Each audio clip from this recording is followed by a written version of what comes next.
La situación le preocupaba a él y a su familia. Ha perdido mucho peso. Presentaba dedos hipocráticos.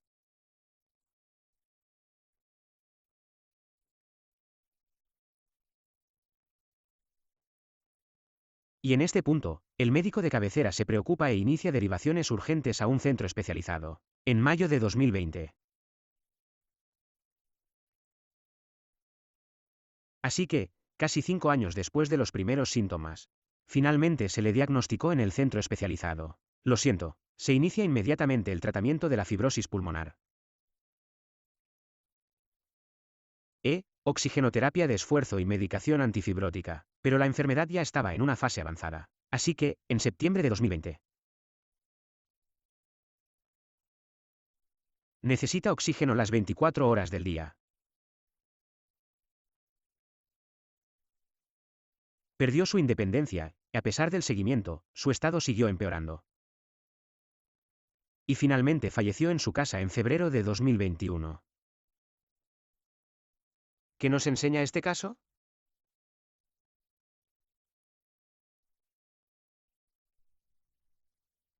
Los síntomas estaban ahí desde el principio, así que... Elisabetta, desde tu punto de vista,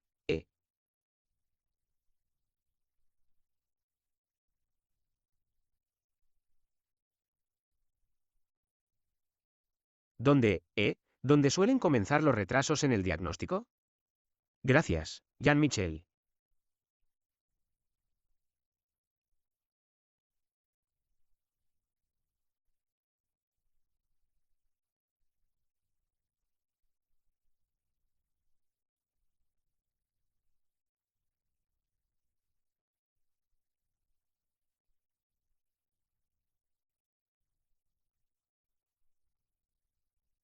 Desde mi punto de vista, creo que hoy en día no es una cuestión de falta de conocimientos o de herramientas, sino de cómo, quién y cuándo se utiliza la herramienta adecuada en el contexto adecuado. Probablemente, el gran retraso o el retraso en el diagnóstico de la fibrosis pulmonar comienza muy temprano en la historia natural de los pacientes y probablemente, antes de que estos accedan al sistema sanitario. Quiero decir, los síntomas son vagos, los síntomas son insidiosos, los síntomas son específicos. Y probablemente tengamos que enseñar a los médicos de cabecera que los síntomas aparecen muy pronto. Y son similares a los de otras enfermedades. Así que probablemente la estrategia podría consistir en iniciar muy pronto un programa educativo dirigido a los médicos de cabecera, pero también a la población en general, para concienciar de que los síntomas son heterogéneos. Y la percepción de los síntomas podría ser diferente entre toda la población afectada por la fibrosis pulmonar.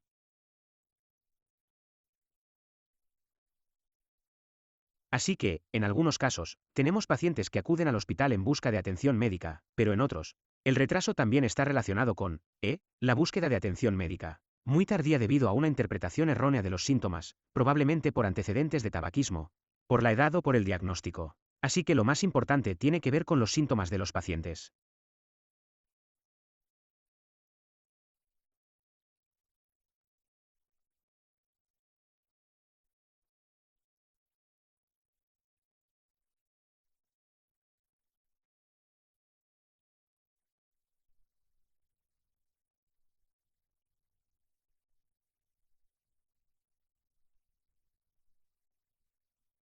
Y, por lo tanto, educar a la población, a los ciudadanos, sobre la fibrosis pulmonar, que existe y no es, algo tan raro como solemos pensar y, de nuevo, formar al médico de cabecera para que atienda a los pacientes e intente averiguar cuando hay síntomas inexplicables. Síntomas respiratorios relacionados con la edad, en combinación con la edad y con el historial de tabaquismo. Así que intentar elaborar una especie de tabla de factores de riesgo que sirva de guía al médico de cabecera y acelerar todo el proceso de investigación. Así que este es el punto crítico. Y tenemos que pensar en una estrategia que se aplique muy temprano en la historia natural de la enfermedad para detectarla. Sí, por supuesto. Fibrosis pulmonar en fase temprana. De acuerdo. Pero, según tu experiencia, ¿qué suelen describir los pacientes en este periodo previo al diagnóstico? Sí. Los pacientes suelen presentar síntomas muy sutiles. Los ignoran. Suelen achacárselos al envejecimiento, o quizá a que no están en forma. Si hay antecedentes de tabaquismo, culpan a los cigarrillos. Y en la población femenina, ya sabes, a veces también culpan a cosas como la menopausia. Hay un deterioro gradual de la función. Ya no puedo seguir el ritmo. Empiezan a adaptar su estilo de vida. En lugar de usar las escaleras, cogen el ascensor. Así que la progresión puede continuar. A menudo pasa desapercibida durante bastante tiempo, lo que, de nuevo, retrasa el diagnóstico. De acuerdo. Así que los síntomas no siempre son muy típicos ni específicos de esta enfermedad. Vincent,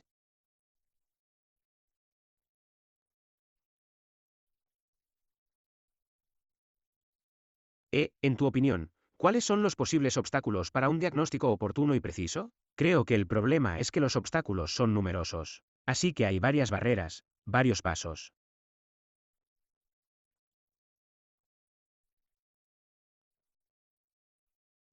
Y esa es probablemente la razón principal por la que es difícil superar estos problemas. Porque hay muchos pasos que debemos mejorar. Y ya hemos escuchado la primera parte. Pero se ha descrito que el paciente, presenta síntomas inespecíficos.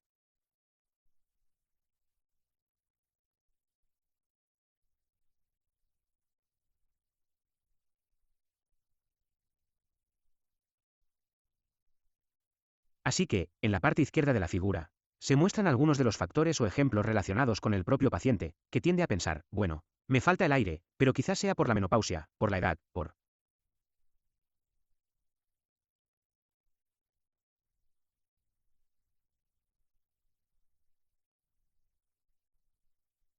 He engordado un poco o simplemente he dejado de hacer ejercicio o sea cual sea la razón, o he fumado y no.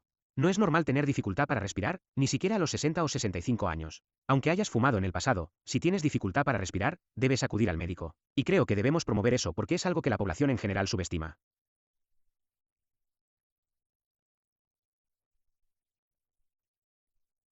Pero luego, incluso cuando el paciente acude al médico de cabecera, a veces el médico de cabecera, también le da un poco de tiempo porque dice, bueno, eres joven, o pone la misma excusa y espera hasta que le llegue la orden. Piden algunas pruebas más o derivan al cardiólogo, pero no al neumólogo. O no solicitan una tomografía computarizada, y luego, al final, lo hacen. Pero hay un tiempo, un retraso, antes de hacerlo. Y los médicos de cabecera tienen muchos trastornos de los que ocuparse.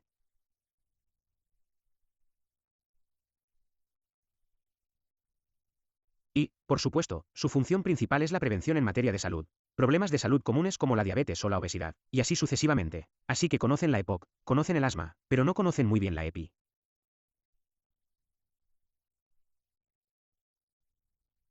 Y luego el siguiente paso, cuando el médico de cabecera deriva al neumólogo. Con o sin una tomografía computarizada de tórax, ¿es eso? También hay que esperar un tiempo hasta ver al primer neumólogo, y en la mayoría de los casos, no se trata de un especialista en fase temprana. Y pueden dudar, en mi caso, a veces siguen recetando esteroides.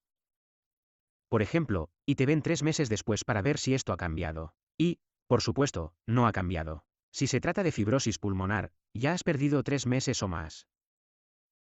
Así que hay muchos pasos que te hacen perder tiempo. Por desgracia.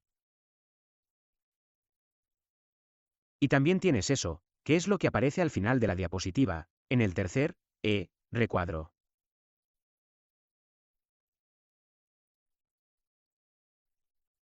El tercer recuadro, algunos que realmente no creen en la acción de los antifibróticos y dicen, bueno, esto podría ser fibrosis, pero no te voy a derivar porque no hay nada que hacer. Afortunadamente, esto está disminuyendo porque la gente entiende ahora que este es un campo que realmente está progresando, pero solía ser bastante habitual. Y a continuación, los centros de EPI. Y aquí creo que tenemos una responsabilidad. A veces también tenemos dificultades o retos a la hora de organizar un centro.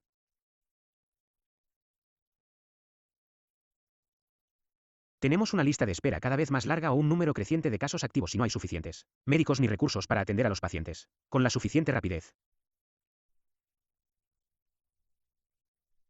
O puede que incluso en esta fase haya que pasar por algunos trámites administrativos para recetar antifibróticos, al menos en algunos países.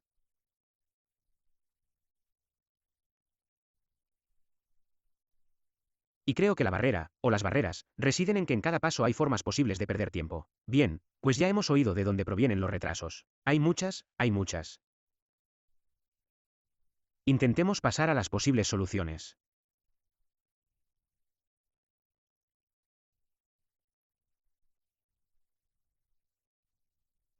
Elizabeth, desde tu perspectiva, ¿cuáles serían los cambios más impactantes? Gracias, Jean-Michel.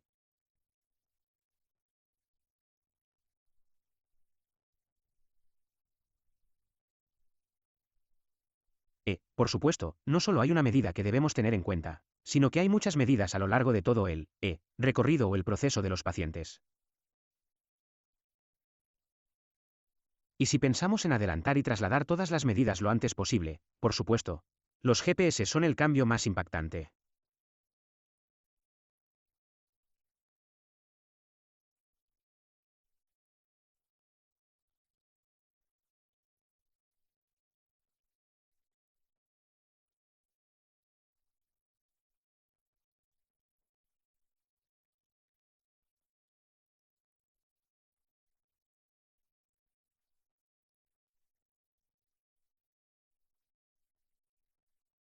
Es nuestro deber y nuestra responsabilidad evitar los diagnósticos erróneos y formar y capacitarlos para que vayan más allá de la EPOC, más allá del asma, y eviten recetar, por ejemplo, broncodilatadores sin un examen previo, y para que consideren que es posible atender en la consulta ambulatoria de medicina general a pacientes con cambios mínimos que no se reconocen o que no requieren, por ejemplo, una radiografía de tórax. Así que la buena estrategia podría ser, probablemente, sí, educar y hacer. Sí, por supuesto. Un esfuerzo por nuestra parte como médicos, como expertos en enfermedad pulmonar intersticial, para formar a los residentes, por ejemplo, en una buena estrategia para que los jóvenes lo sigan y para concienciar de que hay una mayor conciencia en cuanto a los instrumentos que podemos utilizar, y probablemente evitar lo que se suele utilizar, como la radiografía de tórax, que da lugar a un diagnóstico erróneo si es normal. Así que orientar a todos los demás médicos para que deriven al paciente a otra especialidad, por ejemplo, al cardiólogo, o para evitar interpretaciones erróneas como cambios inflamatorios en la radiografía de tórax, lo que implicaría un tratamiento con antibióticos. Así que la buena estrategia es enseñarles que hay instrumentos que deben utilizar probablemente en un subgrupo de pacientes, no en toda la población que atienden. Y esto es lo que, la segunda cuestión, creo, así que darles una especie de guía de supervivencia.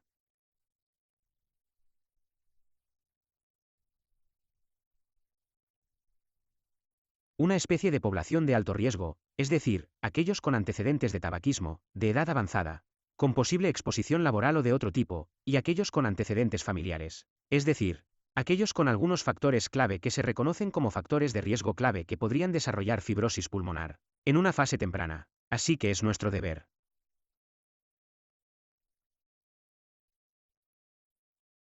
Como cuando hablamos con los estudiantes de la Facultad de Medicina para enseñarles que hay una estrategia y que tenemos que utilizar la herramienta adecuada, que no es la radiografía de tórax. Gracias.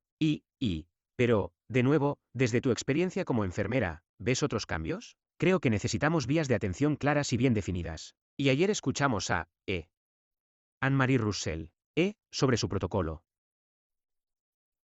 En Irlanda del Norte también estamos trabajando con una vía y que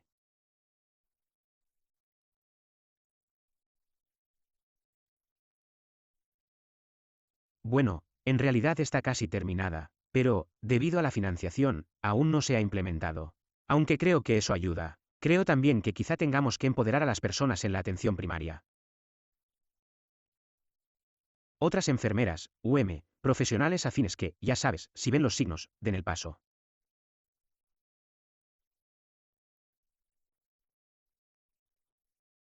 Creo que eso sería muy útil, y quizás sea un poco parcial en esto, pero creo que necesitamos más enfermeras especializadas en EPI, probablemente.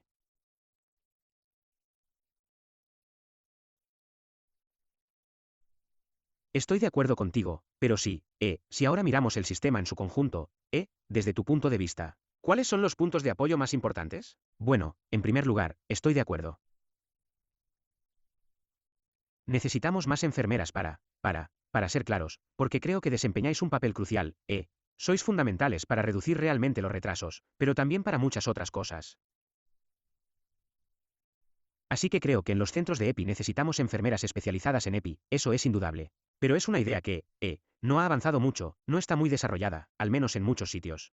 Y tenemos que convencer juntos a los directores de los hospitales o de las instituciones de que os necesitamos. Para el proceso de atención. Creo que a veces también tenemos que dar buenos ejemplos. Nos has mostrado un ejemplo muy emotivo de Claude, afortunadamente, también son buenos ejemplos. Y el buen ejemplo es alguien que empieza a tener dificultad para respirar o a toser. Acuden a su médico de cabecera. Oh, espera, tienes crepitaciones de velcro.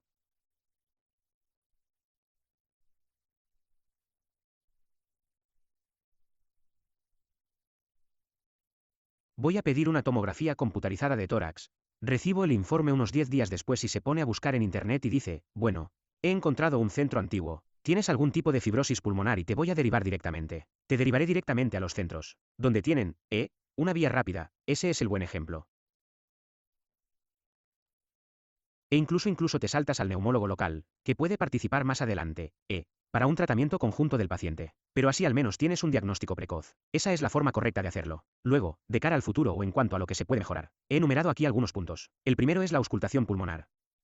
Y en mi buen ejemplo se observan crepitantes de tipo velcro. Así que los médicos de cabecera saben cómo derivar el caso.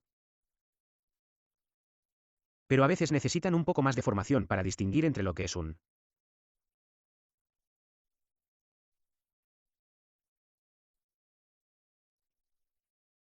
los crepitantes de velcro de la fibrosis y otros tipos de anomalías auscultatorias. Y a veces no se atreven a ir más allá. He oído algo, pero lo he anotado y ya veremos la próxima vez. Así que también hay que enseñarles a actuar cuando auscultan crepitantes de velcro.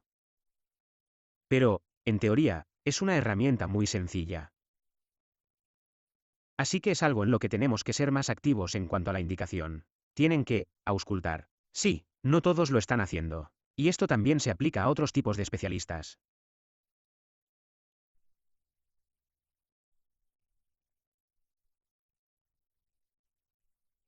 Por ejemplo, los reumatólogos atienden a muchos pacientes con artritis reumatoide y algunos con esclerosis sistémica, que son una población de riesgo de fibrosis pulmonar. La segunda forma de mejorar, creo, es prestar atención a las anomalías pulmonares intersticiales. Así que las anomalías son las que vemos en el tórax. Así es, que aún no son enfermedad pulmonar intersticial. Así que se trata de una anomalía, no de una enfermedad. Y es posible que se observe sin que haya ningún síntoma. Y muy a menudo, la primera persona que las detecta es el radiólogo. Porque el paciente se está haciendo una TC torácica por motivos cardíacos, o una calcificación o una TC abdominal anómala. Pero al ver la base de los pulmones, detectan o realizan un cribado de cáncer de pulmón, y detectan algunas anomalías.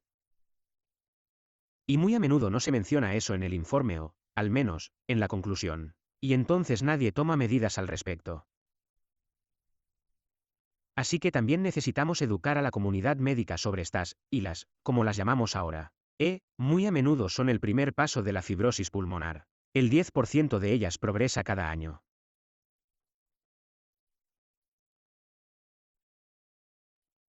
Así que, 5 años después de la observación de las ILAs, aproximadamente la mitad de las personas habría progresado a una EPI. Y la tercera situación es un poco más técnica, un poco más compleja. Depende más del especialista, creo, pero se trata de comprender que hay poblaciones en riesgo de fibrosis pulmonar. He enumerado algunas, pero si usted pertenece a una familia en la que hay varios miembros con fibrosis o si usted mismo la padece,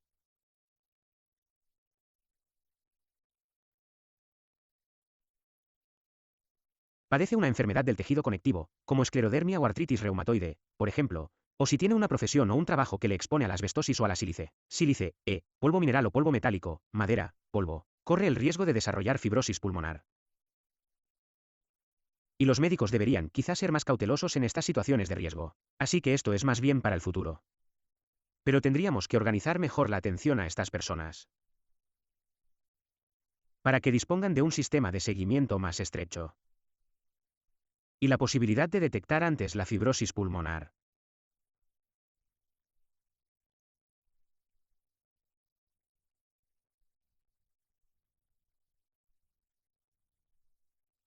Esto ya se hace, en teoría, para las enfermedades del tejido conectivo. Se recomienda que cualquier paciente diagnosticado con esclerosis sistémica se someta a una tomografía computarizada de tórax para diagnosticar si hay fibrosis pulmonar, pero no siempre se hace. Y es, algo que podría ser, en teoría, aplicable a otras situaciones. De acuerdo. Gracias. Quizá Pat, de vuelta a ti. Pero la concienciación, ¿qué significa eso para ti? ¿Tienes alguna reflexión al respecto para los pacientes? Bueno, ya sabes, la concienciación es, supongo, pero, la EPI y el radar, sí, nosotros, sin duda lo necesitamos. Pero, la concienciación no sirve de nada si no va acompañada de acciones. Y creo que necesitamos, ya sabes, sistemas en marcha, para que los pacientes sean detectados muy pronto, que entren en el sistema y que no haya retrasos. En Irlanda del Norte tenemos problemas similares.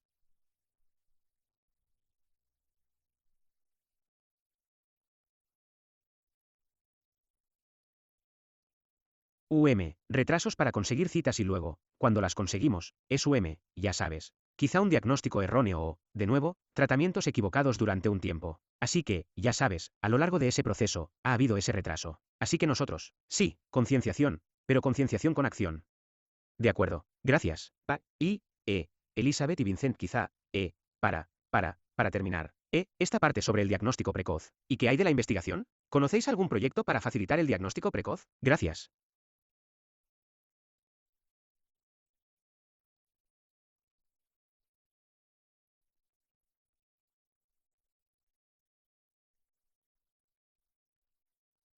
Creo que nosotros, no sé si tendremos algo en común en cuanto a proyectos de investigación, pero creo que un área emergente y muy interesante es, por supuesto, el estándar de referencia para el diagnóstico, que es la resonancia magnética y la tomografía computarizada podrían ser un buen ejemplo para ofrecernos un diagnóstico preciso, pero dependen de la experiencia en radiología, depende del centro.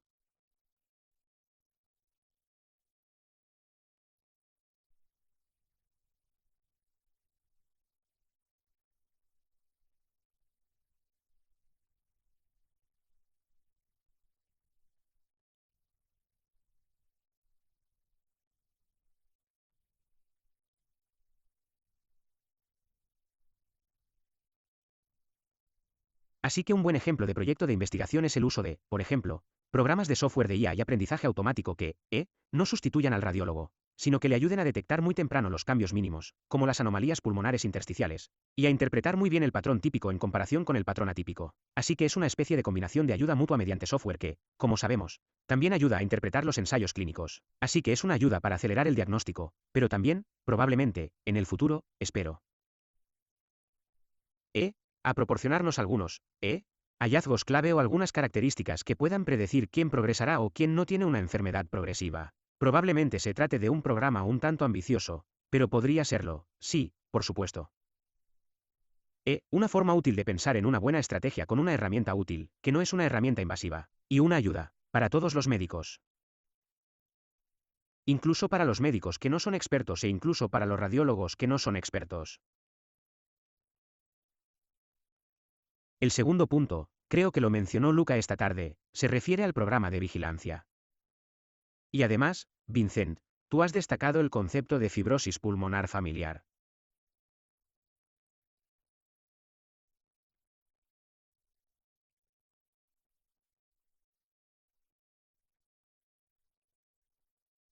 Y creo que la otra, estrategia, el otro programa de investigación en el que tenemos que invertir, se refiere a la detección de familiares de pacientes afectados. Pero no solo las formas idiopáticas esporádicas, sino todas las formas de neumopatía intersticial, también las formas asociadas al tejido conectivo. Así que se trata de un programa de gran envergadura que, por supuesto, requiere inversión.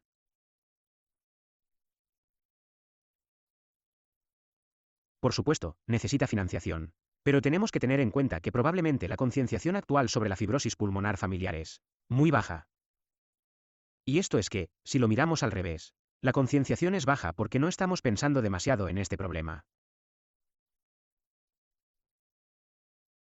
Probablemente porque no estamos acostumbrados a pensar en todos los familiares que rodean al paciente afectado. Gracias. ¿Ve usted alguno? Estoy totalmente de acuerdo, no hemos hablado de eso, pero tengo las mismas dos cuestiones. Así que no voy a repetirme.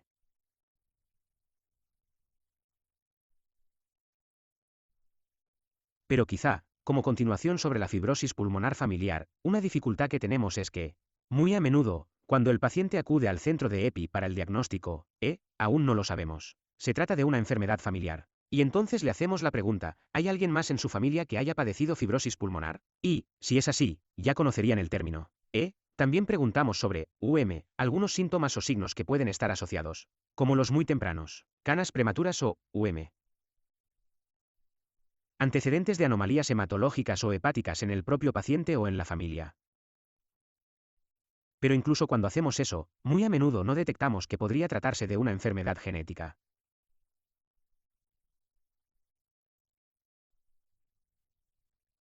Y un par de años más tarde, aparece un familiar, como un hermano o cualquier otro pariente cercano, y se convierte en una fibrosis pulmonar familiar. Lo que quiero decir es que la diferencia entre familiar y esporádica no es tan fácil de establecer.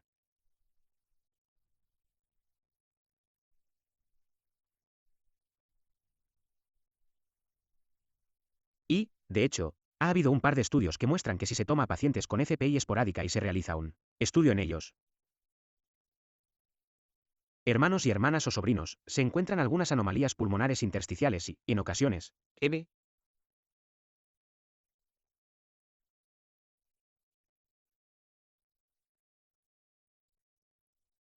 Así que quizá algún día vayamos más allá y propongamos también algún tipo de detección o cribado en los familiares de la fibrosis pulmonar idiopática, porque parece ser bastante frecuente. Y en cuanto a la inteligencia artificial, estoy totalmente de acuerdo.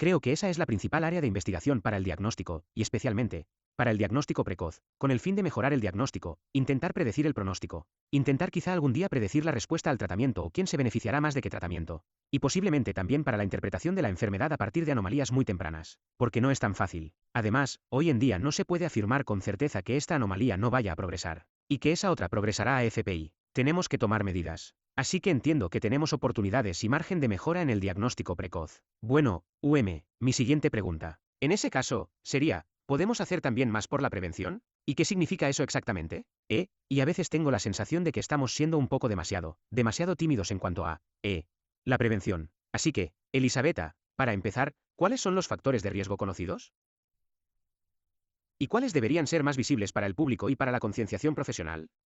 Sobre la prevención. Sí, esta es una pregunta muy, importante.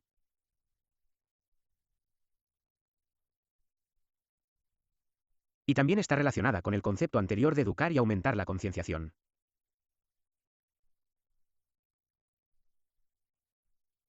Tenemos que educar sobre los factores de riesgo conocidos, al menos los que solemos observar en nuestros pacientes. Por ejemplo, el envejecimiento. Sabemos que la fibrosis pulmonar será en mayores de 60 años.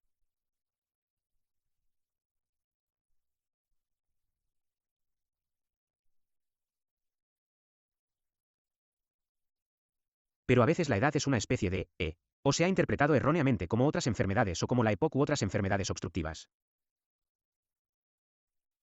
Así que es una especie de mezcla de factores de riesgo que podría no estar muy clara para los médicos de cabecera.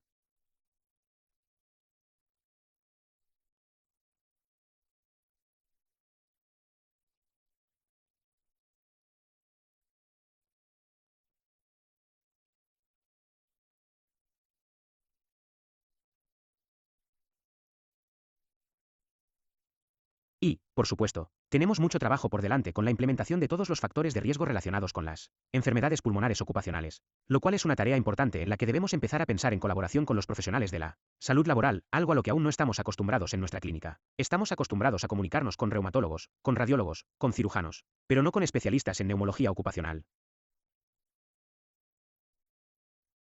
Es un paso adelante intentar conectar con ellos, porque se ciñen a la exposición clásica, el amianto, la sílice y, muchos tipos de polvo metálico. Pero, como sabemos desde nuestra perspectiva como neumólogos, estamos viendo mucha exposición ocupacional. Por ejemplo, casos que no están bien clasificados según los criterios clásicos. Enfermedades pulmonares ocupacionales, por ejemplo, les daré algunos ejemplos de mi consulta. El trabajo dental.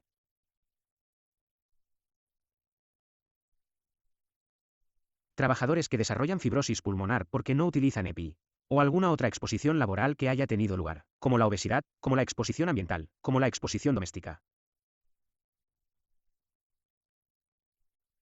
Así que hay mucho trabajo que debemos desarrollar por nuestra cuenta para aclarar cuáles son los principales factores de riesgo, y para trasladarlo a.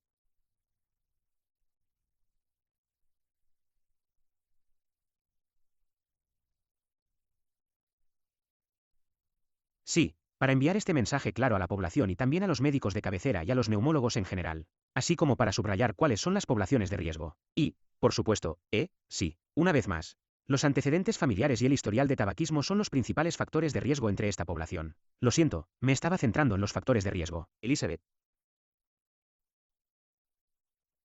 Pero, quizá para la prevención también sea importante la detección precoce, y quizá prevenir la progresión. ¿Tienes alguna? Sí. ¿Alguna pista al respecto? Sí. Cuando hablamos de prevención, creo que tenemos que reflexionar sobre que no hay una vía única, ni una acción única. Tenemos que pensar en diferentes procesos paso a paso.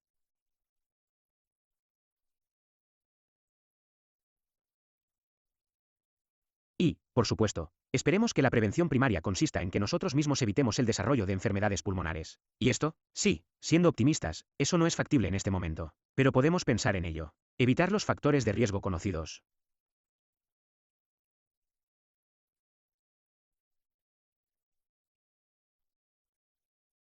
Así que, de nuevo, desarrollar programas para evitar el tabaquismo entre la población y evitar el tabaquismo pasivo. Tenemos que recordar que también son factores de riesgo bien conocidos. E. Para formar a nuestros profesionales.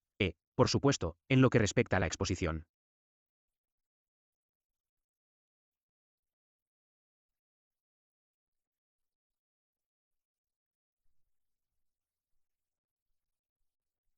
Y esta es la relación con la enfermedad pulmonar ocupacional, los profesionales de neumología, y, de nuevo, por supuesto, esta es la prevención primaria que podría ser una medida antes del desarrollo de la fibrosis pulmonar. Pero nuestro deber, nuestra tarea principal, por supuesto, es la prevención secundaria. Que nosotros, ¿con qué medidas? Por supuesto, identificando la enfermedad subclínica mediante CAR.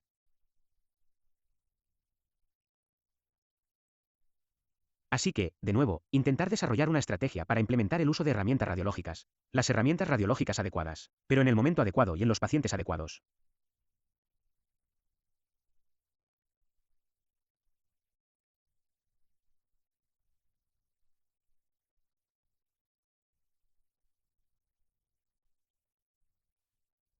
Así que, de nuevo, una combinación de población de riesgo que debería investigarse con la herramienta adecuada, la CAR, probablemente con la ayuda de la IA, que nos ayuda a detectar el cambio más mínimo en una fase temprana. Y luego, la gran labor que tenemos que realizar a nivel nacional o, probablemente, a nivel regional en lo que respecta a la prevención secundaria, es estructurar, lo que está muy bien descrito.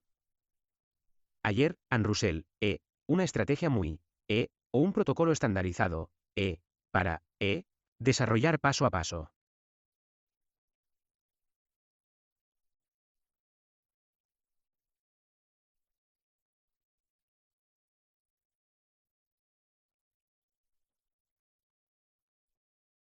¿Quién está en riesgo de sufrir un GPS y, a continuación, derivarlos por la vía rápida a los centros de referencia siguiendo un protocolo estandarizado dentro de un programa estandarizado, que no es un programa común que pueda utilizarse en todos los países con una vía similar? Tenemos que pensar en una estrategia que pueda aplicarse a nivel local y regional, en colaboración y comunicación con nuestro sistema sanitario regional. Así que, no hay una estrategia única, sino diferentes estrategias, país por país. Así que la responsabilidad de todos debería ser encontrar la solución a nivel local. Por supuesto, la prevención terciaria es lo que estamos haciendo ahora. Así que hay que utilizar la terapia lo antes posible, no, evitar ese enfoque. Esperar y ver qué pasa.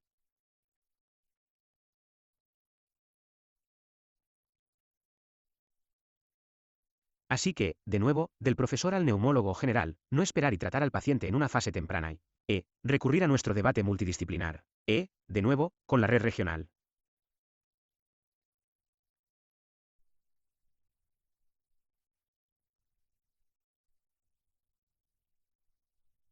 Así se facilita que el paciente no tenga que desplazarse de un centro a otro, sino que, con nuestras herramientas de telemedicina, se facilite la documentación que llega al centro, en lugar de alejar al paciente del centro local. Y, de nuevo, previniendo comorbilidades y complicaciones. Gracias, Elizabeth. Vincent de nuevo, sobre las innovaciones. ¿Te gusta? ¿Ves alguna innovación? En materia de prevención en los próximos años? Sí, quizá.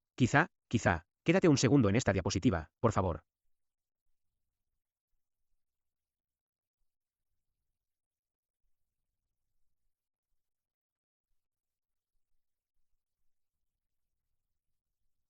Porque me gusta mucho, lo que has explicado sobre la prevención primaria. Intentar no contraer la enfermedad, la secundaria, que consiste en actuar pronto, y la tercera o terciaria, que consiste en intentar ralentizarla, pero ya es tarde. Y tenemos que entender que ahora mismo estamos más en el lado de la derecha. Así que la innovación sería, con suerte, al menos en la prevención secundaria, intentar actuar lo antes posible. Y por eso creo que es importante que nos entendamos mutuamente. Y la primaria quizá esté en un nivel diferente. No es realmente algo médico, es más bien política, y en cuanto a la toma de decisiones. Así que, en cuanto a las innovaciones. Sí, entonces, sobre las innovaciones. Por supuesto, no sé qué nos depara el futuro, pero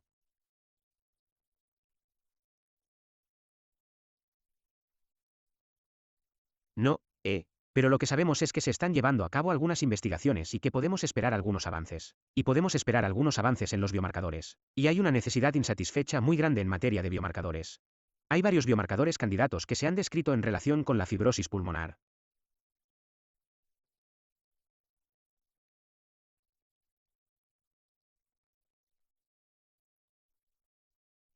Pero hasta ahora, no se ha demostrado que sean extremadamente útiles porque aumentan cuando hay fibrosis, a veces aumentan cuando la enfermedad empeora, pero en realidad no predicen nada. Así que, en comparación con la función pulmonar y la TC torácica, que ya sabemos interpretar bastante bien, su valor añadido es relativamente pequeño, al menos por lo que se ha demostrado.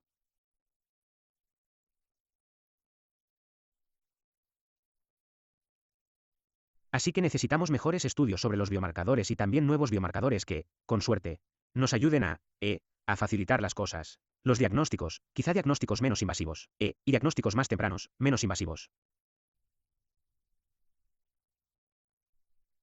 No lo hemos comentado mucho, pero cuando tenemos la oportunidad de ver a un paciente con una enfermedad en fase muy temprana, es aún más difícil de diagnosticar porque la TC torácica es menos típica. Y luego, si queremos asegurarnos de que se trata de FPI, por ejemplo, tendríamos que hacer una biopsia, lo cual es invasivo para el paciente.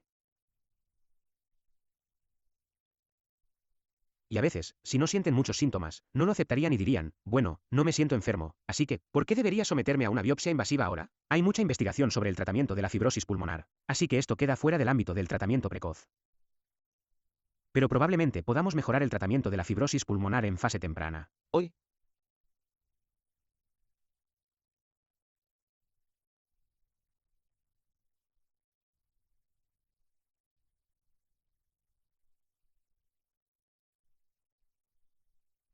¿por qué no tratamos primero la fibrosis pulmonar en fase temprana?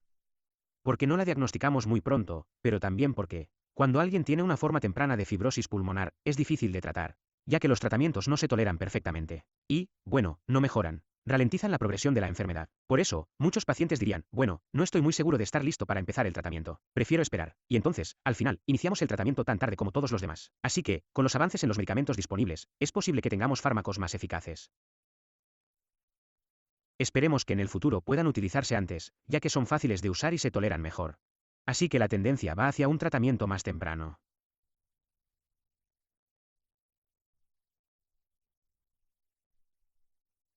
Y luego también necesitamos la evidencia científica. Tenemos que asegurarnos de que, si queremos tratar la fibrosis, sea eficaz. Por eso también necesitamos estudios sobre la fibrosis, que aún no existen.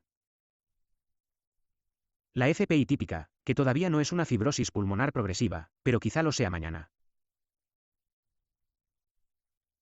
Pero hoy en día no disponemos de pruebas que demuestren que tratar esa fibrosis, que aún no es progresiva, sea útil, y necesitamos estudios para eso.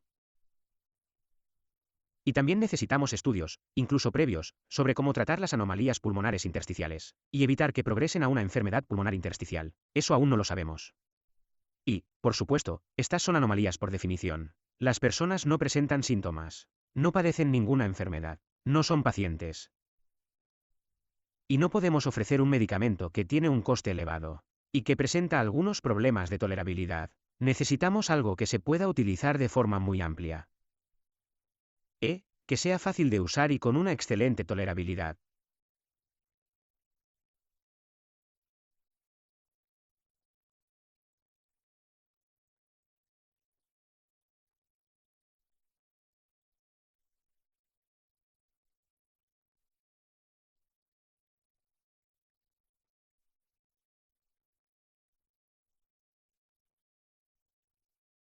Y hoy en día no disponemos de ese tratamiento para las anomalías pulmonares intersticiales. Por ejemplo, cuando vemos que alguien tiene la tensión alta, hipertensión o colesterol alto, lo tratamos para prevenir las consecuencias, que son un episodio cardiovascular, un infarto de miocardio o una isquemia. Y tratamos las anomalías para prevenir la enfermedad. Lo mismo ocurre con las anomalías pulmonares intersticiales. Tendríamos que tratar las anomalías para prevenir la EPI. La FPI, necesitamos algunos resultados al respecto. Así que probablemente sea así, más adelante. Y creo que el tratamiento terciario para reducir el riesgo de progresión. Creo que Elizabeth ya lo ha explicado muy bien.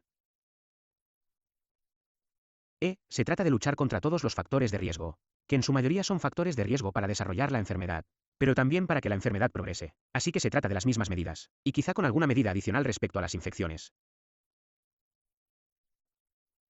Y creo que la enfermera tiene aquí un papel muy educativo para decirles, bueno, deberían intentar no contraer la gripe, así que vacúnense. Que se pongan mascarilla cuando sea necesario, y así sucesivamente. No. Lavarse las manos, por supuesto, para intentar reducir la carga de la infección viral. Y, por supuesto, cualquier respiratoria. La exposición también es mala.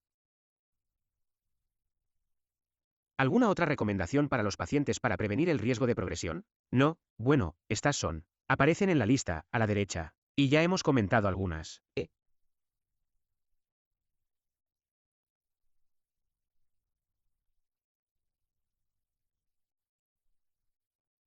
El tratamiento antifibrótico es, por supuesto, la principal medida que podemos tomar.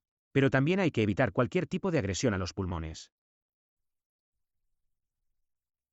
Se sospecha que aumenta la progresión de la enfermedad y que posiblemente pueda desencadenar exacerbaciones agudas de la fibrosis pulmonar. Y ahora sabemos en esta sala que las exacerbaciones agudas no son como las exacerbaciones agudas del asma o la EPOC, son mucho más graves. Se trata realmente de una aceleración de la fibrosis. Y debemos prevenir cualquier cosa que pueda desencadenar estas exacerbaciones agudas. Y los principales sospechosos son las infecciones virales.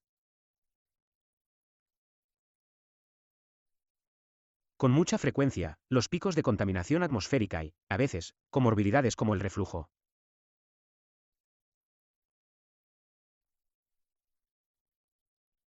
Así que estas medidas pueden parecer muy generales, pero al final son muy importantes porque, en su conjunto, ayudarán a reducir el riesgo de desencadenar exacerbaciones agudas. La combinación, de hecho, de todo esto, sí.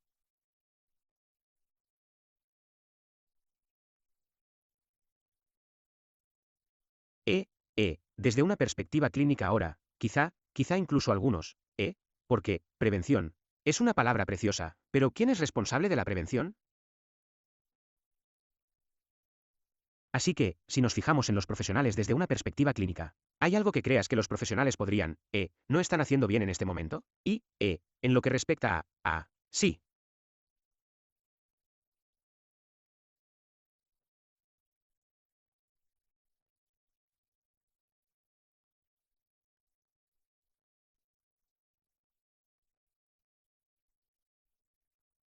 Si miras la lista de la derecha, hay algunas tareas que son del médico de cabecera, por ejemplo, o a veces de la enfermera de EPI de mi departamento. La cuestión es que me ayudan a llevar el calendario. Ya sabes, para no perderme, algunas vacunas contra la gripe o cosas por el estilo. Suelen hacerlo mejor que los médicos. Así que esa es una tarea. Luego, el neumólogo. Tenemos la función de asegurarnos de que el paciente reciba el tratamiento adecuado para reducir la progresión de la enfermedad. Y esta figura es a un nivel más general, donde tienes a la izquierda, si puedes hacer clic. Por favor.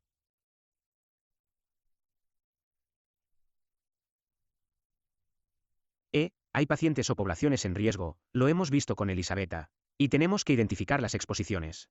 Eso está en la parte superior. Así que algunos tendrían exposiciones orgánicas, otros tendrían exposiciones al polvo, y así sucesivamente.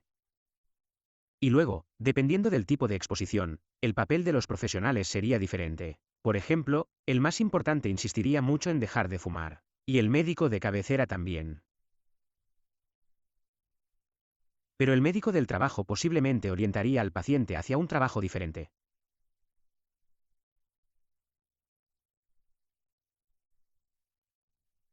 Puesto, por ejemplo, en mente, el especialista en medicina del trabajo, participa y, obviamente, no sabemos cuál es su trabajo. Ellos saben mucho más, así que ellos ayudarían a prevenir eso. Y a la derecha, tienes cosas que se sitúan más en el ámbito político.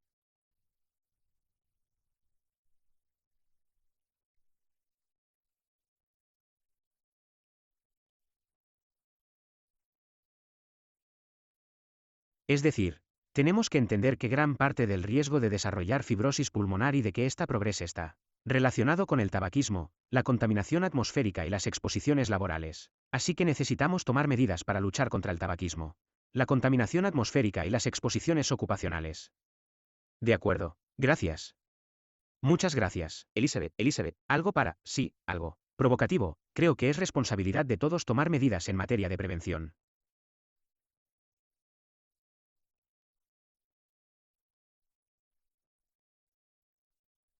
Así que no es una especie de deber del médico de cabecera o del neumólogo general, pero nosotros estamos a cargo porque tratamos la fibrosis pulmonar.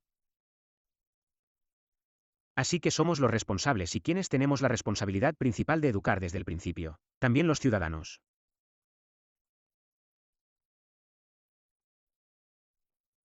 Por ejemplo, con el programa de vacunación, por ejemplo, con la evitación, cuando hay mucha contaminación, el pico de contaminación atmosférica. Así que, es una cuestión de ser responsables de todo el proceso. Y, por supuesto, ¿quién es el responsable? Las personas que se ocupan de la fibrosis pulmonar. Así que, por lo tanto, nos encargamos de ocuparnos de todo este tipo de medidas.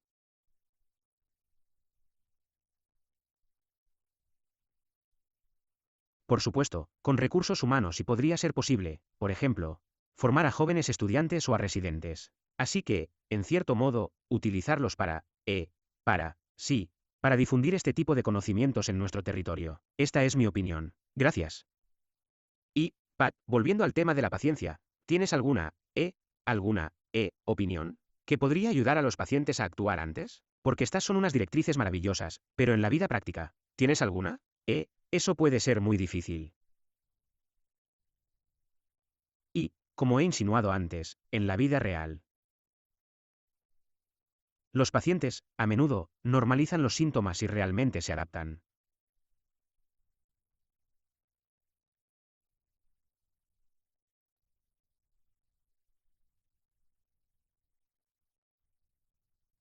Así que, y pueden hacerlo durante bastante tiempo y, a veces, lo que impulsa a actuar suele ser un desencadenante, y el desencadenante suele venir de los familiares o, ya sabes, de un cuidador. Y entonces algunos de los pacientes podrían, ya sabes, buscar ayuda e intentar acceder a la atención primaria. Y ahí radica el problema de, quizá, conseguir entrar. Así que hay, sí, hay muchos problemas, pero creo que es difícil.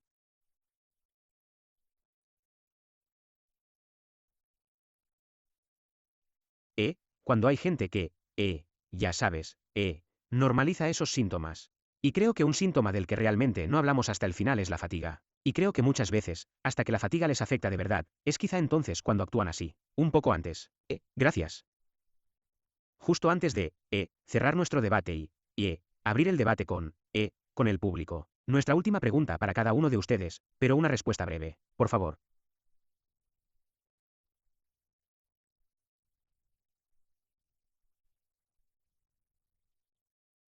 Les pediré que elijan una acción prioritaria. Una medida prioritaria que se debería solicitar a las autoridades para mejorar la prevención. Que empiece quien quiera.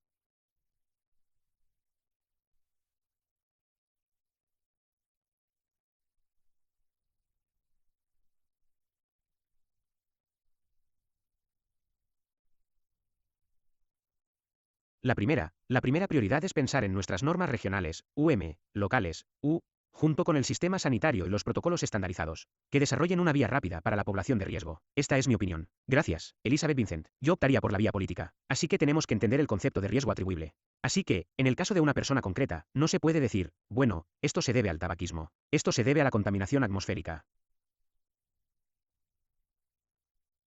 Pero en una población global, se puede calcular el riesgo de fibrosis primaria, que se debe a la genética. Alrededor del 30%, que se debe al tabaquismo. Alrededor del 20% se debe a la contaminación atmosférica y a otros tipos de exposición. Alrededor del 20%. Y luego el resto, es decir, si se eliminan el tabaquismo, la contaminación atmosférica y las exposiciones laborales, se elimina el 40% del riesgo de fibrosis pulmonar. Además, estos riesgos se comparten con otras afecciones. También se reduciría el riesgo de cáncer de pulmón, etcétera, etcétera.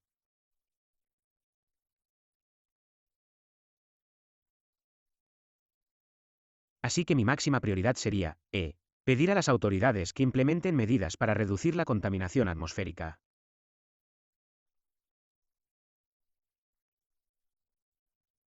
Y si nos centramos en algo como reducir la exposición a la contaminación atmosférica en las grandes ciudades, creo que es muy importante que Europa, lo ponga en práctica. Buena observación. Y Pat, sobre lo tuyo. Solo una, vale. Acceso temprano a, diagnósticos.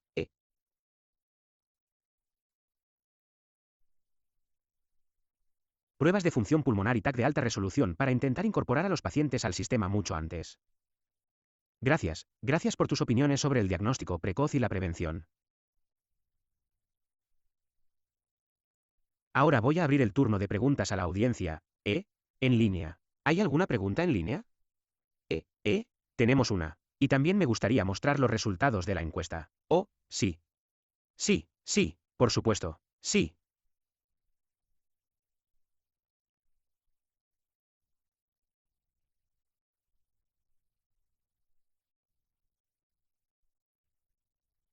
Personalmente no me sorprende. Pero significa que a más de la mitad nos diagnostican más de 2 años después de los primeros síntomas. Oh, sí. Sigue siendo así. Sigue siendo demasiado. Sí, pues tenemos, una pregunta online.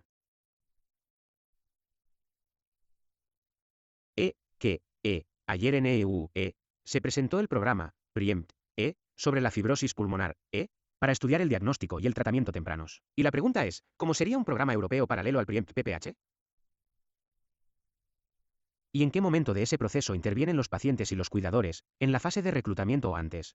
A la hora de definir qué significa realmente, temprano. Personalmente, no estoy seguro de entender la pregunta. Eso es todo. Elizabeth, ¿se refiere a los ensayos clínicos? No lo sé. La participación de la pregunta no nos queda clara. ¿Podrías? Sí, ayer, Scott Starzach anunció que se va a poner en marcha un PUF preventivo en Estados Unidos para estudiar el diagnóstico y el tratamiento tempranos. Y planteó la misma pregunta desde la sala. El tercer problema, el tratamiento temprano requiere señales tempranas y señales cualitativas.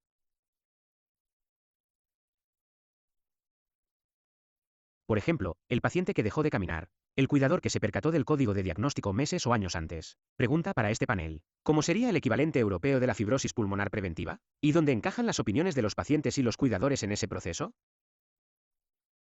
En el reclutamiento o antes, al definir qué significa realmente temprano.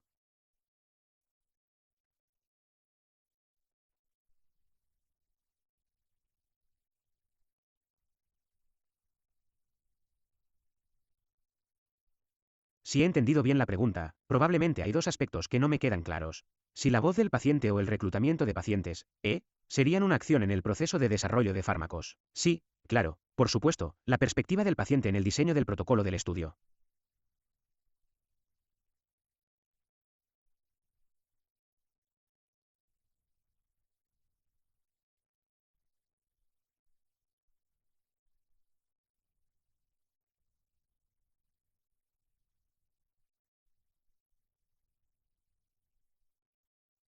O si se trata de la voz del paciente y la perspectiva del paciente en una acción para prevenir y para realizar un diagnóstico precoz, probablemente sea la segunda, no el proceso de desarrollo de fármacos, sino una acción para un paciente que ayude, al Parlamento o a los políticos o a los médicos, a dar un diagnóstico precoz o a tomar las medidas adecuadas. Creo que ahora mismo no estamos en posición de decir que tenemos este tipo de, papel para los pacientes. ¿Es tan fácil o, no sé si en otro país, pero no creo que en Italia tengamos este tipo de perspectiva por parte de los pacientes. Por supuesto, tenemos pacientes que nos ayudan a acelerar la certificación.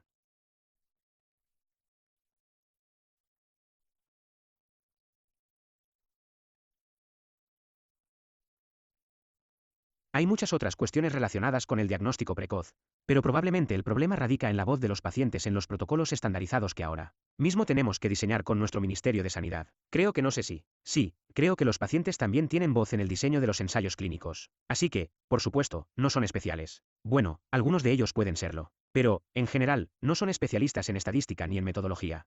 Pero es bueno contar con la opinión del paciente en el diseño. Y, por ejemplo, en algunos ensayos recientes.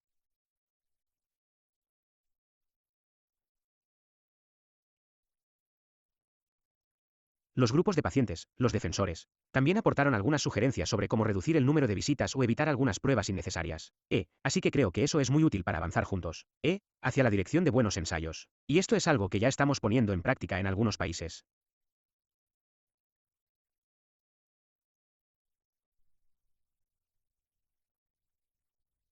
Y también con la Federación, con la Paz. Estamos cada vez más involucrados en las primeras fases de la investigación para debatir sobre los protocolos y demás. ¿Alguna pregunta en la sala? Sí, hola, tengo una pregunta para el doctor Balestra.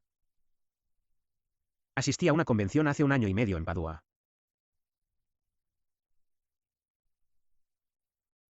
Porque ustedes son, uno de los centros de referencia en Italia.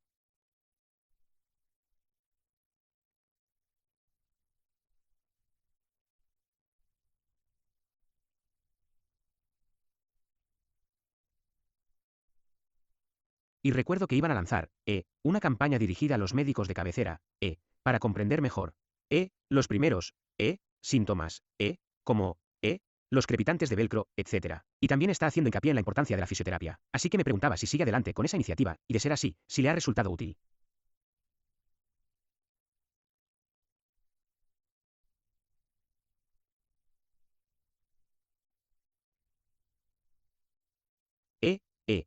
Rentable, si supone una carga en términos de presupuesto o si al final resulta, como he dicho, rentable porque, ya sabes, al permitir que los médicos de cabecera, entender mejor que eso puede significar, un diagnóstico precoz o una derivación temprana a los centros de EPI. Así que quizá eso incluso suponga un ahorro de dinero. Sí, muchas gracias. Es una pregunta estupenda. Gracias. Sí.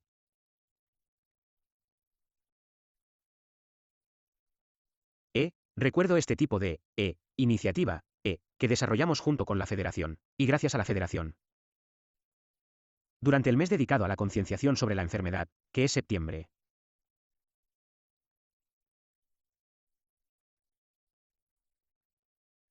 Así que, con la ayuda de la Federación, con la ayuda de, nuestra, Asociación de Pacientes. Estefano Pavanello está aquí, desarrollamos este tipo de iniciativa, que ese año se centró en los médicos de cabecera. Luego, cambiamos al año siguiente.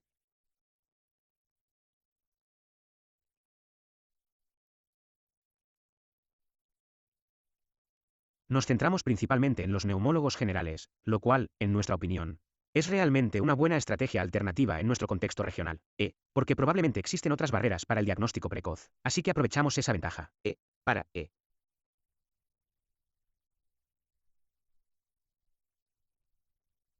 Sí, para aprovechar el mes de concienciación de septiembre y acelerar este tipo de iniciativa. Cada año cambiamos. Por supuesto, el médico de cabecera, fue una experiencia que tuvimos.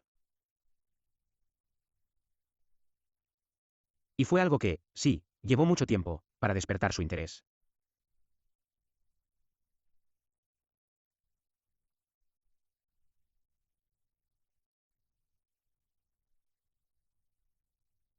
Y por eso hablamos del diagnóstico precoz con los médicos de cabecera, porque normalmente se centran principalmente en una gran enfermedad, con una gran carga, que no es la fibrosis pulmonar. Así que, invertir en ellos, es costoso.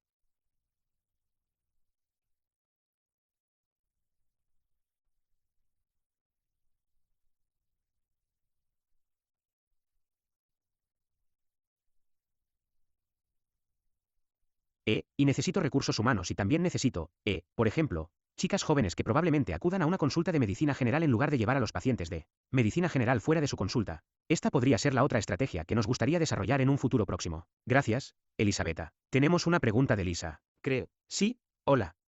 Mis disculpas porque se trate de una pregunta sobre políticas. Me ha alegrado oír que se ha mencionado el polvo de sílice. Es un tema muy de actualidad en el Reino Unido en este momento porque hay un proyecto de ley en segunda lectura en el Parlamento que trata sobre la exposición al polvo de sílice. Este proyecto de ley pretende prohibir el corte en seco y establecer exámenes médicos obligatorios. Así que me preguntaba si hay algo similar en proyecto en los países europeos.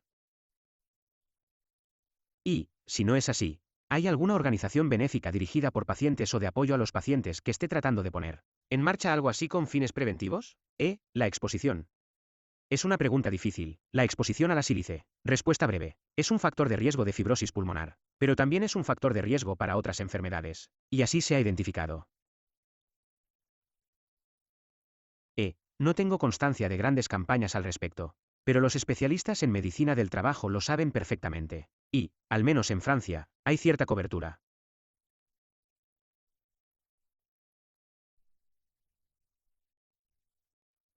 Es posible, pero se ha convertido en una causa poco frecuente de fibrosis pulmonar oficial inducida por la sílice, simplemente porque hay menos exposición a la sílice en general. Y, lo dejaré aquí. Gracias. Lo siento, nos quedan dos preguntas, una de John y luego de Eleni. John, por favor. Sí, yo. La fibrosis pulmonar tarda años en desarrollarse, a menudo décadas. Correcto. Y a veces me pregunto, el clima de exposición actual.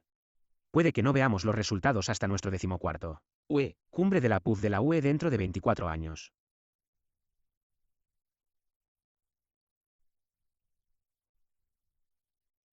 Creo que, en cuanto a los microplásticos, es posible que tengan un impacto en el futuro. Y también el vapeo entre los jóvenes de hoy en día. ¿Será ese el mismo factor de riesgo que fumar cigarrillos? pero especialmente en el caso de los microplásticos, porque pueden entrar en el cuerpo no solo a través de los pulmones, sino por otras vías. ¿Es ese un factor de riesgo razonable?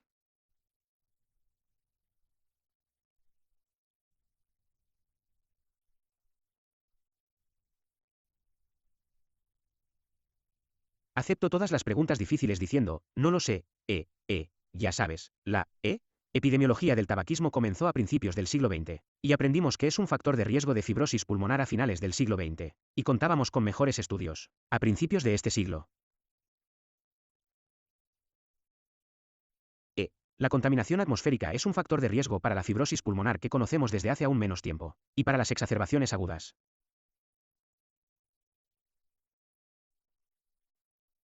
Creo que tu pregunta es buena, pero en cuanto al vapeo o la exposición a los microplásticos, quizá dentro de 20 años sepamos si son factores de riesgo. Ahora mismo no tengo ni idea. Lo mismo ocurre con las nanomoléculas. Son posibles candidatos a causar toxicidad en el pulmón. Eso es seguro. Es algo que habrá que seguir investigando en el futuro. Eleni, tienes la última pregunta.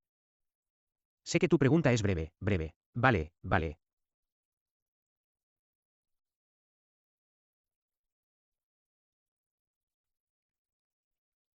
Lo que quiero decir es que en todos los sistemas nacionales de salud hay prevención y atención.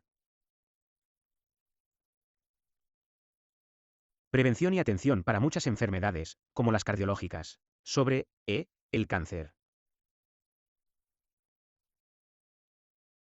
¿Por qué no pensamos en tener medidas de prevención? Prevención. Pruebas para detectar enfermedades pulmonares. No con un TAC,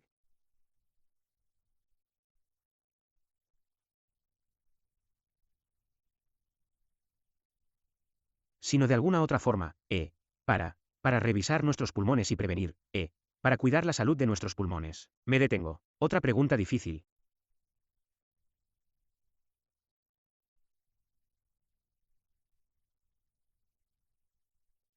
Creo que no hay una respuesta correcta, como dije antes, deberíamos pensar, país por país. Así que las medidas preventivas, no son las mismas en todos los países. Cada uno tiene sus propias normas. Todo el mundo tiene, por ejemplo, un sistema sanitario regional. Así que conocemos nuestras barreras, conocemos nuestras limitaciones. Y se podrían desarrollar algunas medidas comunes en todas partes, pero otras son específicas de cada sistema sanitario.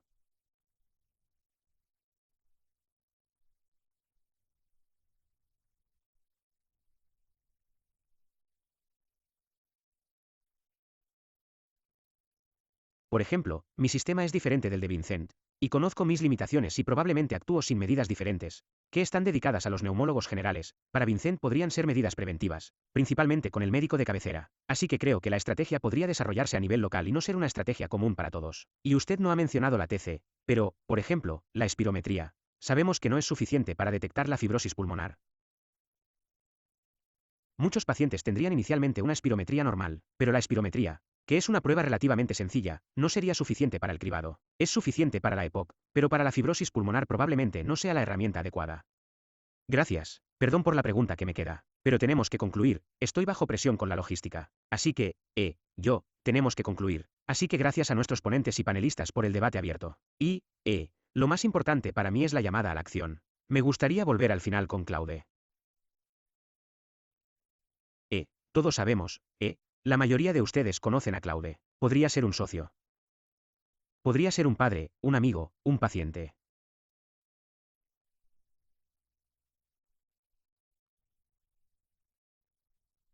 Ayer por la mañana también vimos que hay una gran cartera de nuevos medicamentos en camino. Así que, para mí, como conclusión, permítanme compartir un sueño. No sé cuándo, pero tendremos diagnóstico precoz y tratamiento precoz. Y ese es mi sueño.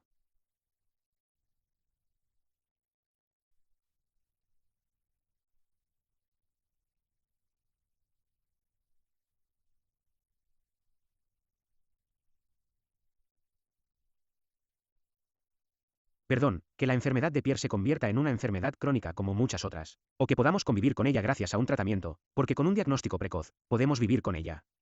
10 años, 20 años, 30 años. Así que, entre todos, hagamos realidad este sueño. Gracias por su atención.